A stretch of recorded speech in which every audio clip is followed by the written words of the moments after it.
ala sayyidina Muhammad. Allahumma bihaqqi sayyidina Muhammad wa ala ali sayyidina Muhammad.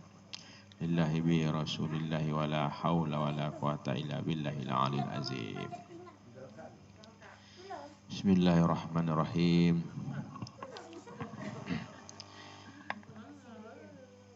Ila hadratin Nabi Muhammadin sallallahu alaihi wasallam wa ila hadrati ghausil hajat jaman wa awanihi wa syari awliya illahi radiyallahu ta'ala nahumul fatihah. Al-fatihah. A'udzubillahi minasyaitonir rajim. Bismillahirrahmanirrahim. Alhamdulillahi rabbil alamin arrahmanir rahim maliki yaumiddin. Iyyaka na'budu wa iyyaka nasta'in ihdinas siratal mustaqim siratal ladzina an'amta 'alaihim ghairil maghdubi 'alaihim waladdallin. Amin. Summa ila arwahi jami'il muslimin wal muslimat wal mu'minin khususan ila ruhi abaina wa ummahatina wa jaddatina sayyidillahi lahumul fatihah. Al-fatihah. A'udzubillahi minasyaitonir rajim. Bismillahirrahmanirrahim. Alhamdulillahi rabbil alamin arrahmanir rahim maliki yaumiddin. Iyyaka na'budu wa iyyaka nasta'in ihdinas siratal mustaqim siratal ladzina an'amta 'alaihim ghairil maghdubi 'alaihim waladdallin. Amin. Bismillahirrahmanirrahim. Assalamualaikum warahmatullahi wabarakatuh. Alhamdulillah, alhamdulillah, alhamdulillahi rabbil alamin. Wassalatu wassalamu ala asrafil anbiya'i wal mursalin sayyidina wa maulana wa habibina wa qurrati a'yunina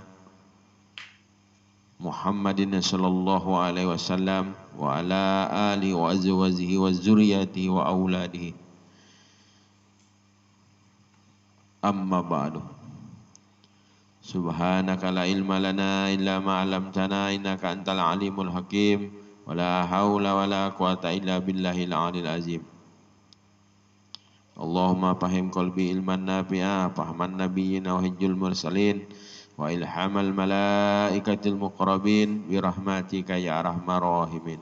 Allahumma nawwir qulubana bi dzikrillah. La ilaha illallah nas'aluhu subhanahu wa ta'ala ayyadana wa habbatana indal mautana fin nabi kalimatin sahadatan alim nabi. Asyhadu an la ilaha illallah wahdahu la syarikalah wa asyhadu anna Muhammadan abduhu wa rasuluh.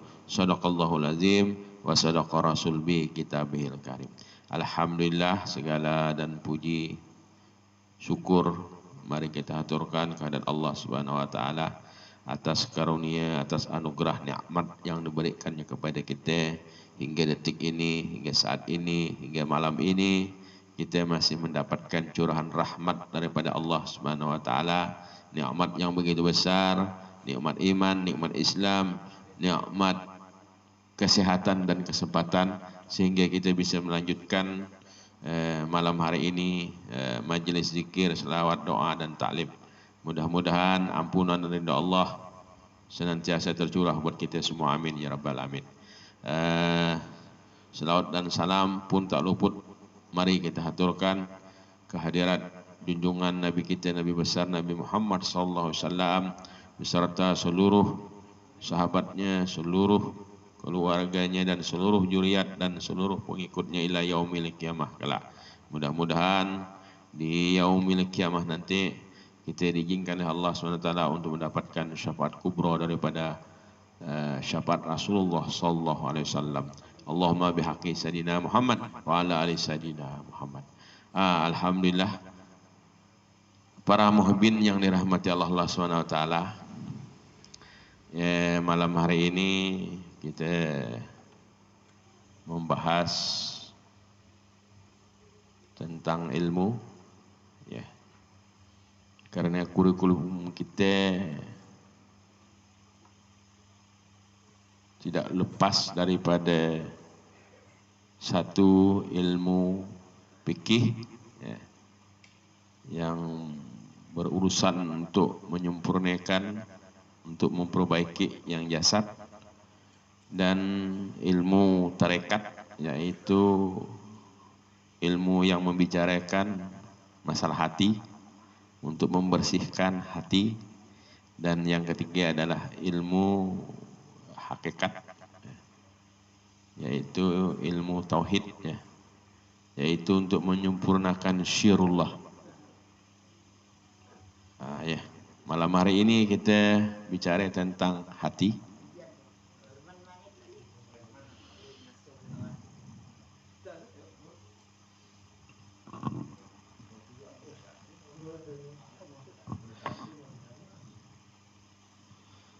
Kalau bicara ilmu fikih, itu jelas kelihatan, ya. Tapi kalau masalah ilmu yang hati udah mulai enggak kelihatan. Apalagi nanti tentang masalah ilmu syir, itu lebih dalam lagi. Kalau yang dasar aja ini belum genah, belum betul, tidak mungkin ilmu yang dalam pun dia bisa genah. Karena dasarnya harus kuat, harus betul. Untuk itu, untuk mendasari dari malam ini, meskipun dah pelajaran kita yang lewat kemarin udah kita bahas, tapi hanya skalanya hanya garis besar secara umum. Malam hari ini kita perdalam sedikit, yaitu tentang apa kata Rasulullah SAW dalam sebuah hadis, Qala Rasulullah SAW, yaqulullahu subhanahul kibriya'u ridai wal 'azamatu izari man naza'ani wahidam minhumal qaituhu fi jahannam. Ini hadis kursi, Kalau untuk ilmu-ilmu yang mendalam, ilmu-ilmu yang rahasia, kebanyakan itu diambil dasarnya dari hadis Qudsi. Salah satunya malam ini yang kita bicarakan, yaitu apa kata hadis Qudsi ini, yang artinya sesungguhnya Allah Subhanahu wa taala berfirman, kemuliaan, keagungan adalah pakaianku dan kesombongan adalah selendangku. Jadi barang siapa yang mengambilnya dariku, maka kata Allah, aku akan mengazabnya. Ini hadis kursi. Ini menyangkut tentang masalah kesombongan. Yang kemarin kita bicarakan akarnya adalah sifat amarah. Itu secara garis besar. Malam hari ini ada hal-hal yang biasa kita anggap baik, tapi bisa menimbulkan yang namanya sifat kesombongan. Ini yang kita kaji ini, berarti dah agak mendalam. Kita maknai dulu, yang namanya kesombongan itu, kalau secara pandangan ilmu fikih, adalah apabila kita tidak menerima sesuatu kebenaran yang hakiki, berarti kita sudah termasuk sombong. Ini dia. Apapun halnya, kalau suatu kebenaran yang hakiki kita tolak, tidak kita terima, itu adalah masuk sombong. Pandangan ilmu fikih. Kalau dalam pandangan ilmu hakikat, ini agak mendalam sedikit. Menurut ulama, yang dimasuk sombong ini, apabila kita merasa lebih mulia, lebih baik, lebih adil, lebih alim, lebih hebat, lebih suci dan lebih taat lebih takwa daripada makhluk Allah yang ada di permukaan bumi ini, nah ini berarti udah termasuk sombong. Ini agak halus sedikit nih. Ini yang berat nih.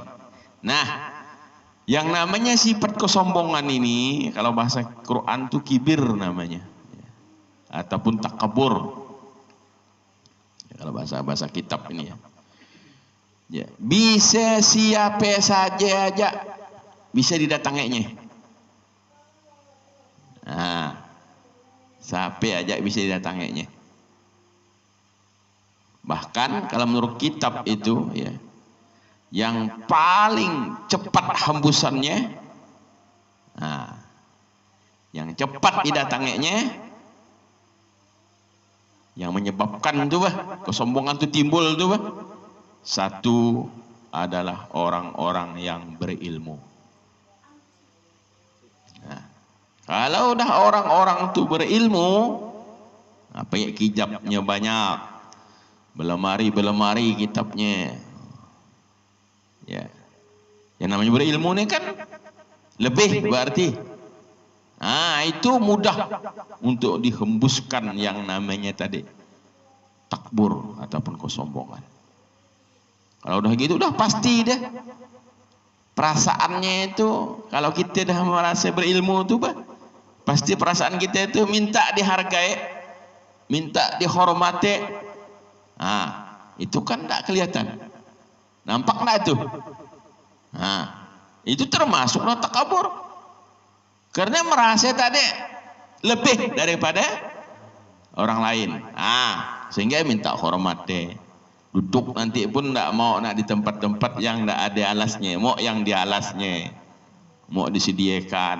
Nah, ini namanya orang berilmu itu mudah untuk dihembuskan sifat takabur. Nah, ketika kalau orang berilmu nih tidak mendalam menjaga pengetahuannya, makanya dia rusak, bisa digiring dengan tadi itu, yaitu sifat kesombongannya. Karena dia merasa tadi alim, merasa hebat, merasa merakok segala-galanya lah daripada orang lain. Nah, padahal pada hakikatnya dia pandai, dia bisa ngaji kitab, dia punya ilmu, itu anugerah daripada. Jadi untuk menghilangkannya, kalau kita betul-betul udah pandai, udah Allah beri kelebihan ilmu pengetahuan, hendak itulah yang harus kita tanamkan dalam hati kita yang paling dalam. Ya, untuk mencabut akar-akar kesombongan tadi, yaitu merasa kita itu bukan lagi merasa, memang betul hakikatnya, bukan lagi sangkaan. Kalau sangkaan itu bahaya. Nah, memang betul kita ini hanya bisa membaca, bisa baca kitab, bisa ibadah dan sebagainya, itu karena anugerah Allah Subhanahu wa taala. Baru hilang rasa takabur tadi. Kalau belum ada, dikembalikan kepada yang kita punya ini, nikmat Allah, kebaikan Allah, anugerah Allah, tidak ada hadir di hati, maka selama-lamanya itulah dia menikmati kesombongannya yang tersembunyi tadi itu. Nah, ini menurut kitab Imam Al-Ghazali. Sebab yang kedua, yang paling mudah untuk menghembuskan sifat takabur adalah orang yang wara dalam amal ibadah. Kalau amal ibadah tentu orang yang dah abid tingkatannya. Nah, dia tentu kalau udah abid tuh pasti sifatnya wara. Kalau wara dari sisi ilmu pakih, tentu dia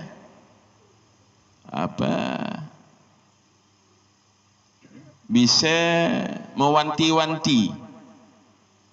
Wara ini kan sesuatu kehati-hatian. Dari segi sifat yang was-was tuh bisa diwanti-wantinya. Nah, menurut segi hukum, ya jadi yang ngetahui betul tentang hukum yang kemarin, yang 5 itu. Nah, sehingga dia termasuk kepada kesombongan. Sebab kalau orang wara ini, orang ahli ibadah ini, bukannya sombong, Tapi maksudnya dia itu mudah untuk dihinggapi. Kalau dia tidak diimbangi dengan ilmu pengetahuan yang dalam. Karena ilmu pengetahuan ini sangat berpengaruh. Nah, bagaimana sisinya contohnya? Orang yang warak ini.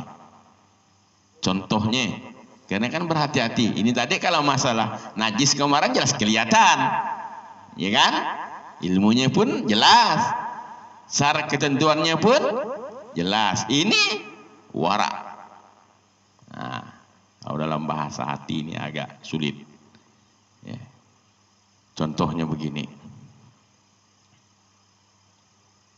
Kadang-kadang kita ini tengah-tengah masyarakat ini. Salah jauh jalah masalah kita memilih imam. Ya, imam, tahu imam kan? Nah, di situ kita sebagai makmum harus ada sifat warak. Kalau enggak nanti jadi musuh orang kita dalam mana nih? Dalam kampung nih. Kita nganggap orang tak betul semua jadinya. Kita pun tak mau lagi nak sembahyang situ jadi. Karena tak ada warak tadi itu. Tapi warak harus dengan ilmu. Jangan tak punya ilmu pengetahuan. Nah, kita pun sama juga dengan dia nanti. Contoh, imam itu ya adalah seorang yang fasik. Tahu fasik? Dalam kehidupan sehari-hari dilihat pandangan umum dia melanggar perintah Allah. Istilahnya dia ke pasar tak nutup aurat ataupun suka nak bohongi orang. Dua contoh je lah. Itu termasuk fasik. Tapi dia jadi imam. Nah, kita harus sifat warak. Bagaimana kita ngatasinya?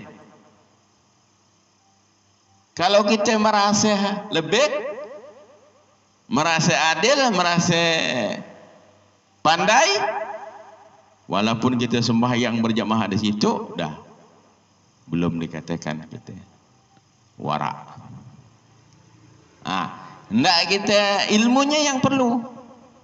Karena imamnya itu fasik, maka kita harus menyatakan diri kepada Allah. Ya Allah, kita ni pun ya orang yang fasik juga. Ngaku dulu fasik. Kalau dah fasik sama fasik, baru bisa. Tapi kalau kita belum ngaku fasik, berarti kita hebat. Ini jangan bicara imamnya dulu nih, bicara makmum dulu. Karena dalam kitab itu ya, ada seorang waliullah di mana pun dan di daerah mana dan siapa pun yang jadi imamnya dia makmum terus, ikut terus. Padahal imamnya itu fasik. Cuma ingat ya, fasik dengan bid'ah beda. Tapi kalau imamnya bid'ah, hati-hati. Tidak boleh. Tidak ada istilahnya lalu imam bid'ah. Lalu untuk jaga tadi supaya apa? Warak tadi itu kan? Ya Allah, aku ni pun bid'ah juga. Hancurlah jadinya. Hati-hati. Rusak kita jadinya. Apa itu yang bid'ah? Yang pokoknya syaratnya imam itu, yaitu fasih itu aja. Kalau bacaannya bukan lagi waladhdallin, bukan lagi waladhdallin, ya kita dah tahu itu, tidak boleh, itu termasuk bid'ah karena udah mengubah hukum. Makanya syaratnya fasih. Berarti kalau bahasa fikih itu, kitab fikih itu, makhraj yang dikeluarkan dari mulutnya itu harus fasih. Dari alif sampai ke ya, jelas hurufnya.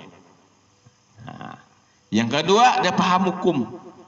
Hukum mengaji hukum apa ya, Pak Guru? Tajwid. Berarti ada panjang. Kebanyakan biasa itu tidak dikuasai oleh seorang imam itu. Di mana yang panjangnya, di mana yang pendeknya, ditutuhnya aja. Kita ini yang hati-hati. yang dah mengamalkan ilmu ahli bidah, ahli ahli ibadah tadi yang namanya warak tadi itu. Kalau kita warak kita tadi itu tidak ada tempatnya, rusak juga kita. Makanya ada ulama dalam kitab itu, sembahyang berjamaah dengan imamnya yang fasik itu lebih besar pahalanya daripada kita sholat sendirian. Padahal imam yang fasik. Ingat ya, tapi bukan yang bid'ah tadi ya. Jadi seorang imam ni hati-hati. Kau nak jadi imam kau belajar betul-betul. Jangan nak mau disuruh orang dulu. Belajar betul-betul. Karena risikonya berat. Dan jelas itu tadi itu, munda berilmu bisa dihembuskan sifat takabur. Munda sifat waraha tadi bisa juga. Ya kan? Terutama itulah lihatnya nanti makmum, ketik-ketik cumanya imamnya. Tidak ada belajar nih. Kita yang bisanya. Kita aja yang ke depan jadi. Belum ada tadi sifat MOU namanya warak itu bagaimana tadi itu. Mungkin kita imam kan yang walaupun di belakang tapi hati kita yang kita hadapi itu yang nak kita bawa ni adalah makmum. Kalau kita makmum tentu yang kita hadapi itu adalah imam. Jadi harus punya peran ilmu. Makanya kata kitab itu ya, orang yang warak ini mudah. Kalau tidak ada ilmu itu mudah untuk ditiupkan sifatnya takbur. Kan ada orangnya, lihat aja terjadi. Lihatnya imamnya, katanya tidak mau ada sembahyang gitu jadinya. Ada tidak? Itu. Jadi seharusnya tadi itu, bagaimana tadi itu? Kembali kepada hukumannya. Kalau memang dia belum dikatakan bid'ah imamnya tadi itu, ketentuan tadi itu dua tadi yang pentingnya itu. Ya ikuti aja lah. Tapi syaratnya tadi itu kita harus merasa fasik juga. Bahkan lebih fasik daripada dia itu. Baru angkat takbir. Kalau enggak ada MOU macam itu, sama lah kita jadinya. Paham? Seperti itu ya. Ini yang paling cepat ya, yang dibisikkan, dihembuskan yang namanya takabur itu yang tidak ketahuan nanti, yang inilah deh yang merasa kita ini warak nih, penuh hati-hati kita dengan hukum Allah nih. Padahal kita terjebak. Rusak kita jadinya. Amal ibadah bagaimanapun rusak. Karena kalau dah masuk ke sifat kesombongan, berarti kita dah makai pakaian Tuhan, makai selendang Tuhan. Kalau dah kita pakai hak Allah Ta'ala, maka tunggu kita dibinasakan Allah Subhanahu Wa Ta'ala. Ya kan? Angin merasa, ya kan, dibinasakan. Makhluk ciptaan Tuhan, apalagi kita ni manusia yang dah Allah berikan akal lagi kan? Masih kita nak menggunakan pakaian Tuhan. Na'udzubillahi min dzalik. Bila dibinasakan kita tidak tahu. Allahu a'lam kan. Contohnya yang lalu-lalu sejarah Firaun, banyak yang makai pakaian Tuhan itu dibinasakan Allah. Ya. Jadi kita ambil dua malam ini, yaitu yang paling mudah ya untuk dihembuskan yang namanya takabur. Satu adalah orang yang pandai. Kalau orang pandai ya, lihat aja lah, pasti tidak mau ada majlis, kalau istilahnya majlisnya hanya kepepesan kosong, karena dah merasa berilmu.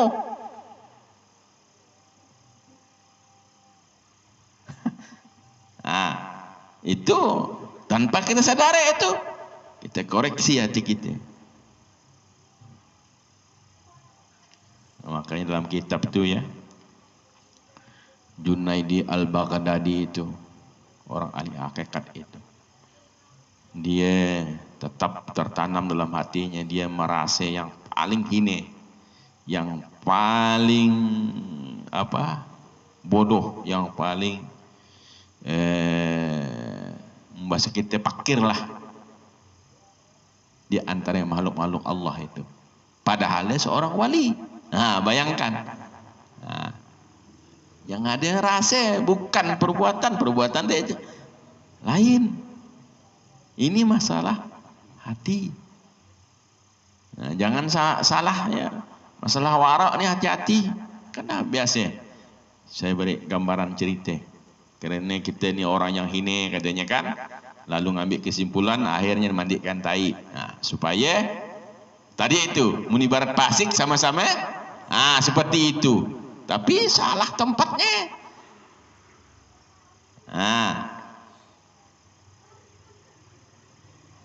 Nah, bagaimana kalau sesuatu itu sudah terjadi tentang tadi itu, tentang kewaraan kita, kehati-hatian kita itu timbul, bagaimanalah untuk kita menghilangkannya? Ya, tentu sifat tawaddu. Nah, ya, tawaddu yang bisa mengalahkannya.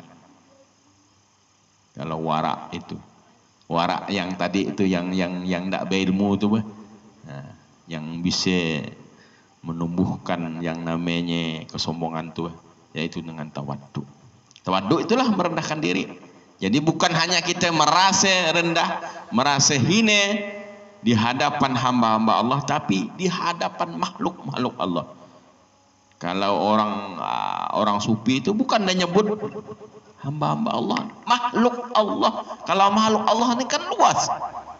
Kalau hamba Allah ini ya jin dan manusia ini aja yang dituntut untuk beribadah kepada Allah. Nah, tapi kalau orang wali-wali Allah, ya Allah, betapa hinanya aku di hadapan makhluk-makhlukmu dan di hadapanmu. Ah, itu dia. Menunjukkan bahwa tawaduknya begitu rendah.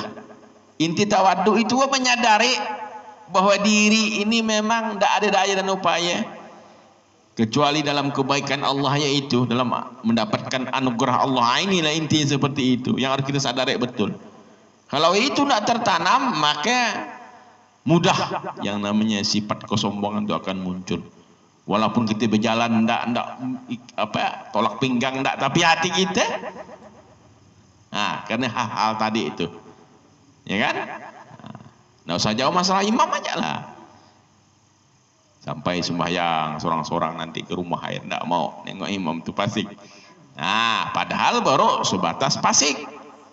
Kecuali bid'ah itu dah tidak bisa ada toleransi, karena itu dah syarat ketentuan seperti itu. Nah, maka itu pun masih ada tentang hukum. Walau dia merasa kita hukumnya bid'ah tadi, seperti makhraj dan tajwidnya tidak betul, jadikan imam, muparakah lah kita dalam jamaah. Itu hukum, ada hukum apa? Hukum fikihnya. Nah, daripada timbul bermusuhan kita, iya, bausu ya. Nah, cuma itulah, kalau udah jadi imam jangan ya malas nak belajar, harus belajar lagi, tingkatkan pengetahuan, karena pengetahuan ini dalam. Contoh ini tentang kesombongan nih, yang kita tahunya sombong ini sesuatu yang tampaknya aja, ya kan? Padahal ada yang sombong yang dilahirkan dari hal-hal yang baik. Orang berilmu itu orang yang baik, kan? Orang yang hebat, tapi bisa melahirkan sifat takabur. Begitu kata tadi, orang-orang yang yang wara dalam amal ibadahnya, ahli ibadah, tapi bisa melahirkan sifat kesombongan. Ya. Jadi dua hal ini ya, tentu ada lawannya, ada kawannya. Ya. Jadi kita sadar betul ya, bahwa kita harus tawaduk. Ya. Tawaduk itu merendahkan diri. Kerendahan diri ini adalah hati kita. Bukan kita berjalan merendahkan diri, nengok orang merendahkan diri, bukan begitu. Hati yang terendahkan. Nah, menyadari betul bahwa kita ini memang tadi itulah konsep ibtighar tadi. yang hina, yang bodoh, yang zalim, yang pakir sifat kehambaan. Untuk terakhir ada kisah ini untuk mendekatkan paham. Kita ambil dalam kitab ya. Nanti ada tiga golongan. Yang pertama ini Allah akan memberikan nikmat begitu besar kepada orang yang mati syahid. Mati syahid ini kan kita pelajari kemarin kan banyak, ya kan? Termasuklah yang menuntut ilmu juga mati syahid. Diberilah Allah nikmat begitu banyak. Yang kedua, orang yang dermawan. Kita pelajari kemarin, yaitu tentang orang yang banyak sedekah. Sedekah yang tampak ke yang sembunyi ke, ya kan? Bahkan sedekah di bulan Asyura kemarin di tanggal 10 ke, itu ya, itulah menggunakan nikmat Allah. Yang ketiga, golongan yang ketiga ini adalah orang yang alim. Nah, alim itu ialah orang yang ngajar baca Quran, termasuk Pak Usu kita ini ngajar Al-Quran, orang yang alim.